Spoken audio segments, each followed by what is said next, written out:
Right now, on the left side of your screen here, you're taking a live look at Miami, Florida. It's courtesy of EarthCam. It's quiet there now, but two storm systems are headed for the U.S. You can see them there on the right side of your screen, the satellite images.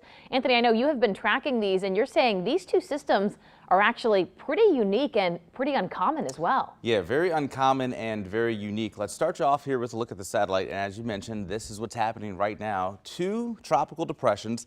That's not the unusual part about them. The unusual part is that they are both expected to move into the Gulf of Mexico next week. And if that happens and we see a landfall from both of these at the same time, that would be the first time ever recorded on history that you've had two hurricanes making landfall in the Gulf of Mexico. That has never happened before, but you can see the entire Gulf states really need to be on guard. Now, back in 1933, that was the last time when two hurricanes actually hit the mainland at the same time, one of them in the Atlantic across Florida and the other one in the Gulf. That happened on September 4th and 5th, 1933, 23 hours between landfalls, and when they did make landfall at impact, they were talking 125-mile-per-hour winds.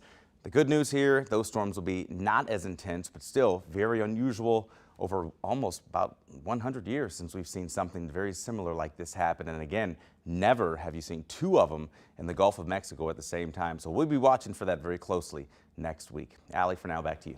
All right, interesting stuff there.